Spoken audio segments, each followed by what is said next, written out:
Bom, sejam todos vocês muito bem-vindos. A gente começa a nossa live da semana para bater um papo sobre isso que você acabou de ler aqui embaixo, a falta de perspectiva. Boa noite a todos. Eu vejo que o Zé Paulo está online. O Zé foi meu aluno, hoje é promotor de justiça no Ministério Público de Rondônia. Boa noite, Zé. Pessoal, a gente começa o nosso bate-papo hoje para conversar um pouco sobre a falta de perspectiva e como ela nos atinge. Deixa eu te dizer uma coisa. A gente precisa, de fato, de uma inspiração para prosseguir. Isso é um fato. Várias vezes, enquanto eu estudava, eu tinha alguns momentos de desânimo. E eu tinha algumas técnicas para poder combater esse desânimo.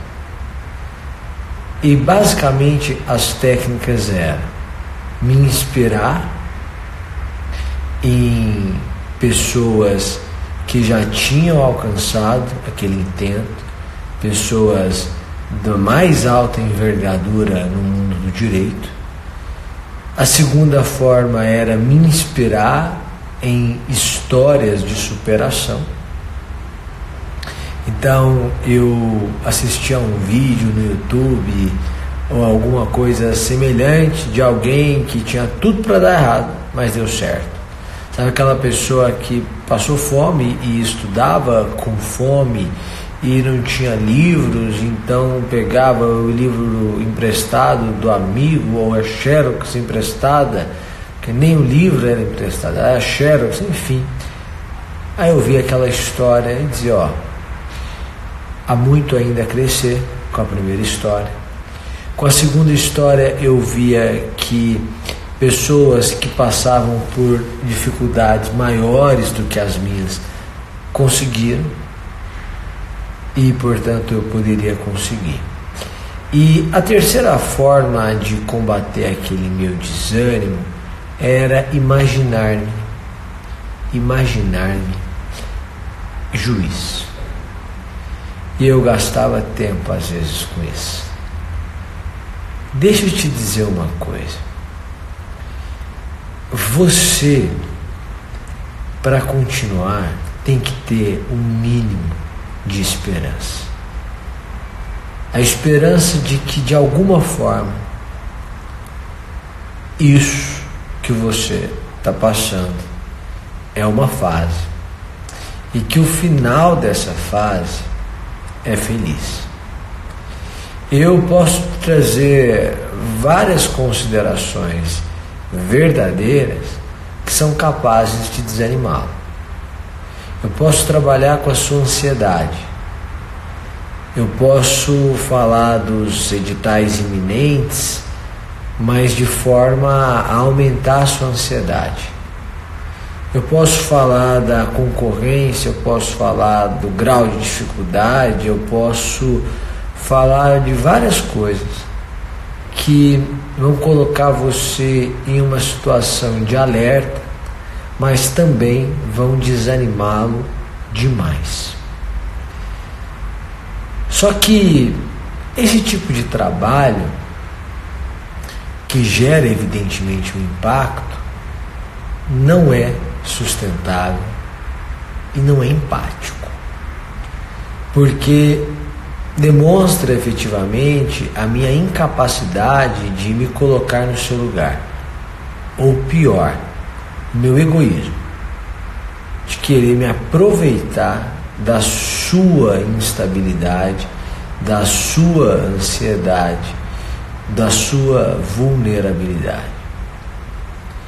Por isso eu não gosto de trabalhar com medo. Eu gosto de trabalhar com a esperança. E eu gosto de pensar em algumas verdades que podem ajudar você. O Brasil já produziu Pontes de Miranda, Rui Barbosa, Nelson Hungria, agora produziu Luiz Greco, que está na Alemanha. O Brasil já produziu alguns grandes gênios do direito e hoje eu vou me limitar ao direito. Também produziu pequenos gênios do direito, por exemplo, produziu Silvio de Salvenosa, Maria Helena Diniz, professor Gilmar Mendes. São pessoas que eu chamo de pequenos gênios. Não são da envergadura de Rui Barbosa, mas sabem muito, dominam muito, professor Luiz Roberto Barroso, enfim. Só que todas essas pessoas, mesmo os grandes gênios, mesmo os pequenos gênios, em algum momento da vida não sabiam nada. Absolutamente nada. Houve um dia em que alguém precisou ensinar para eles o que significava vacatio legis, ou quando é que a lei entra em vigor, ou se a norma penal admite aplicação retroativa ou não, ou quando admite.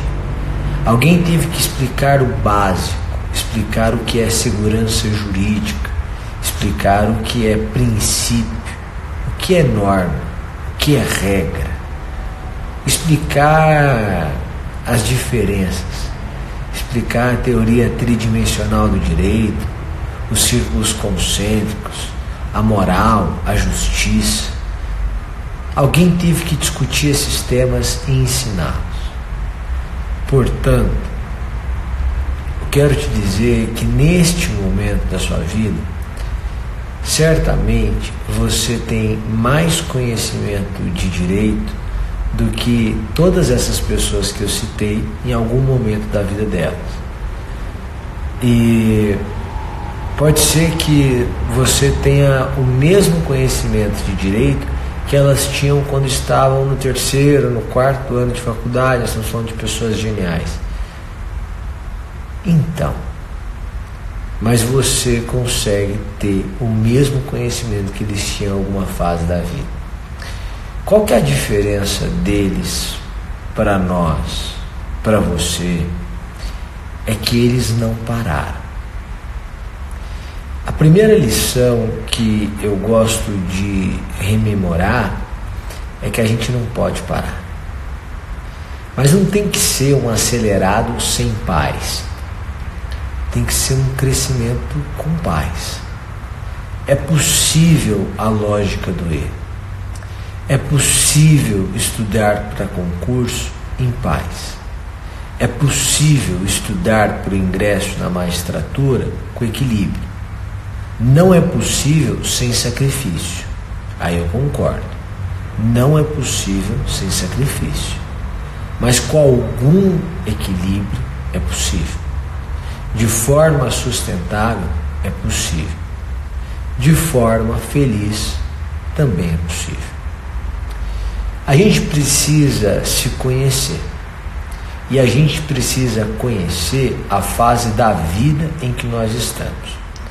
Por exemplo, o sujeito sai com 22 anos da faculdade de Direito, ou 23, então ele mora com os pais, ou ele volta para a cidade dos pais e volta a morar com os pais, e ele mora com os pais dos 22 aos 25. Isso não me incomoda. Ele não trabalha. Ele trabalha um dia na semana como conciliador, porque ele precisa da prática jurídica e tal, mas os outros 4 dias da semana, os 4 dias úteis, ele não trabalha. E isso também não o incomoda. Então ele estuda, ele mora com os pais, ele ainda não tem um trabalho remunerado, o tempo dele é em grande parte destinado aos estudos e isso não o incomoda. Entre 22 e 25 anos, isso não o incomoda. Só que ele continua estudando. Na história desse sujeito, ele vai passar no concurso da magistratura com 30 anos de idade. 30 anos ele toma posse. Então com 29 ele começa a passar na primeira fase, segunda fase, prova oral, sentença, prova oral, etc. Mas entre 25 e 29 anos, não trabalhar começa a incomodá-lo. Com 26 anos, ele já não suporta mais morar com os pais, não trabalhar, estudar para concurso e uma vez por semana fazer um trabalho voluntário na Defensoria Pública para ter prática jurídica. Com 27 anos, ele precisa de um trabalho. Então, com 27 anos, ele consegue um trabalho de 4 horas por dia em um escritório de advocacia. Ele não vai ganhar muito bem, mas vai ter um trabalho remunerado e vai ter um trabalho. O que eu aprendo aqui? Eu aprendo que o que para nós é possível e é admissível em uma determinada fase da vida, em outra fase a gente não consegue suportar mais. Não é que as circunstâncias mudaram, é que a gente mudou e as circunstâncias continuam as mesmas. Então a gente não suporta mais essas circunstâncias, porque a gente de hoje não é o mesmo a gente de ontem. Por isso que a gente precisa se conhecer e conhecer a fase em que a gente está. Quando eu falo que é possível estudar para concurso e ter equilíbrio, eu digo que é possível na medida em que você se conhece. Se você tem 22 a 26, por exemplo, mora com os pais, não se incomoda com o fato de não trabalhar, para você é plenamente possível, saudável, recomendável que você só estude e dedique um dia na semana para um trabalho voluntário, para a prática jurídica. Não há problema. Mas se você com 27, 28 anos e já incomodadíssimo com o fato de não trabalhar, pode ser que não esteja, eu estou supondo, tá? Se você chegar a um ponto, um nível de incomodidade, né, você já não suporta mais não trabalhar. Se você insistir em apenas estudar, o seu estudo vai ser muito sacrificante, vai ser desequilibrado, vai ser triste, vai ser infeliz. Então, a partir de uma determinada fase da vida, é preciso conciliar. Ou, a partir de um determinado momento, é preciso conciliar. Então, é possível? É possível estudar, ser disciplinado, é possível estudar de forma equilibrada, perfeito. Mas é preciso que você tenha a compreensão de que é necessário você respeitar esse momento. Por que a gente muitas vezes não suporta continuar? Porque a gente empregou um modo nada sustentável. Isso vale para qualquer área da vida, isso vale para as emoções, isso vale para o trabalho, isso vale para os estudos, isso vale para a alimentação.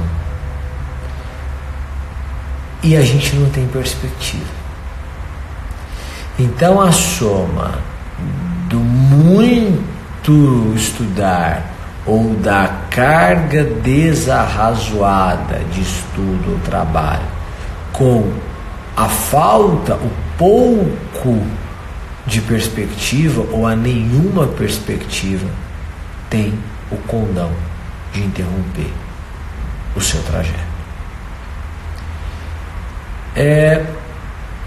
Qual é a perspectiva de quem presta concurso público?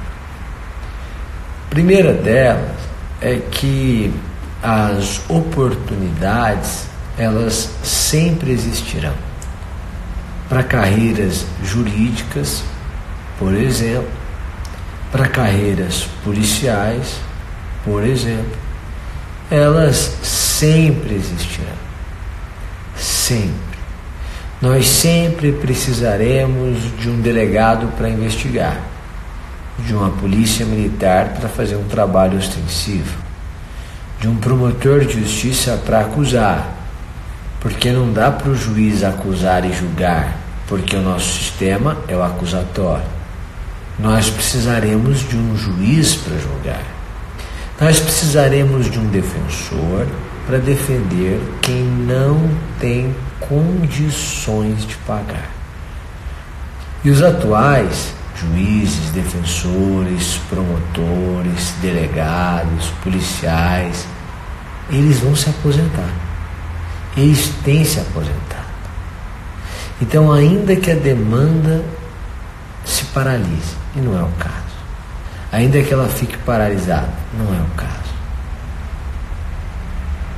ainda assim, sempre haverá oportunidades.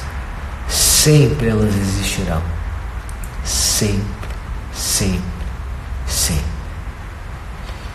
Eu quero te dizer que o que pode barrar o seu sonho não é a falta de oportunidade.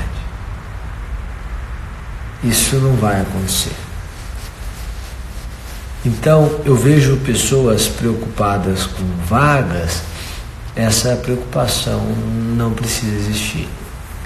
Eu vejo pessoas preocupadas com concurso ou com a sua ocorrência, mas eles continuarão ocorrendo. Não precisa se preocupar. A preocupação que você tem que ter é com o seu preparo.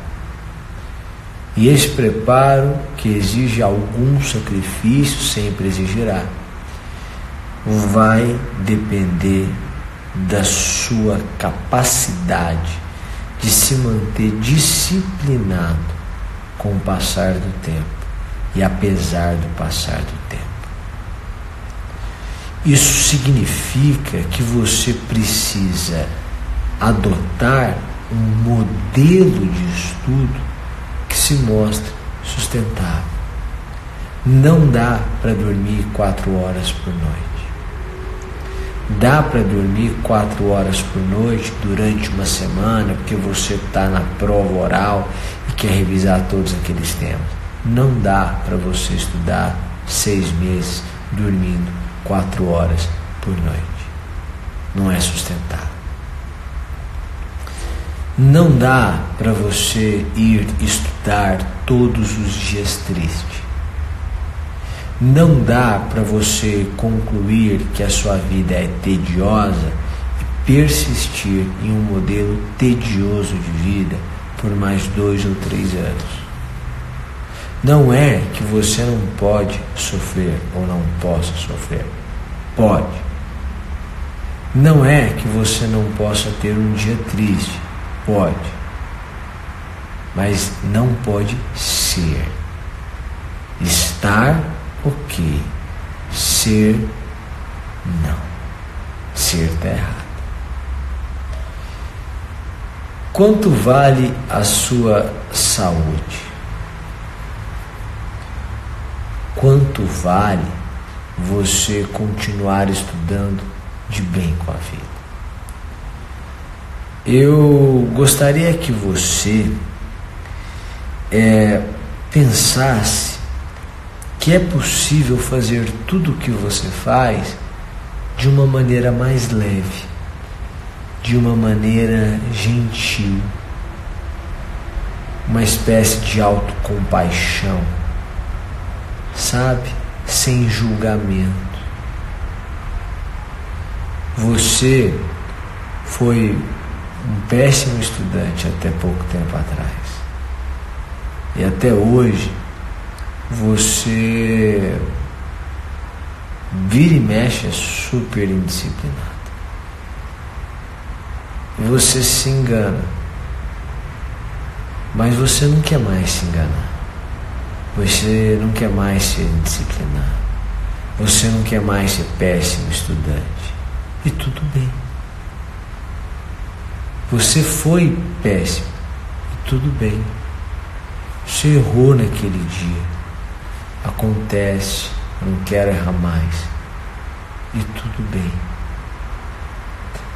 Você foi um produto de uma cultura, de um ambiente familiar.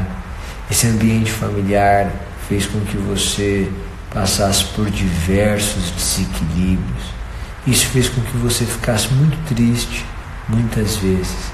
Isso comprometeu os seus estudos. É verdade. Foi por isso também. Claro, existe uma responsabilidade que é sua, que poderia ter feito uma leitura diferente da situação, que poderia ter ressignificado tudo isso. Mas naquele momento, naquela época, você não teve maturidade para isso. Você não teve sabedoria para isso. Então, tudo bem. Eu respeito o meu passado, eu errei muito no meu passado. Mas eu não posso decretar uma pena de prisão perpétua para mim. A minha vida não pode parar ali. Eu não estou preso a esse passado. Eu tenho uma convicção muito clara de que o meu futuro é virgem. Daqui a 10 minutos ninguém viveu ainda. E eu posso ser um cara legal, inclusive comigo mesmo. Eu posso sentar para estudar. Eu posso encarar a matéria de uma forma diferente. Eu posso ver ali uma oportunidade de compreender tudo. Eu posso. E eu gostaria de respeitar também a história que eu quero escrever. Eu também gostaria de respeitar o meu sorriso.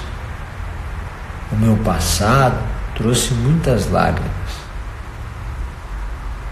O meu presente vai ser leve, porque eu respeito muito as minhas lágrimas, as palavras de Caetano, mas muito mais o meu sorriso, a minha felicidade, a minha alegria, a minha paz. As perspectivas para a sua vida são as melhores possíveis. Você está no gozo das suas faculdades mentais. Você tem tempo considerável para estudar, considerando durante a semana, e sábados, eventualmente um ou outro domingo. Você está podendo lutar por um sonho. Você já se graduou. Você está vivendo um momento em que novos concursos estão saindo e muitos outros ainda vão sair. Então você tem a oportunidade de seguir por uma carreira jurídica, ser o defensor público em alguma cidade. E você vai percebendo como a sua vida pode ser incrível. Como tudo pode ser incrível.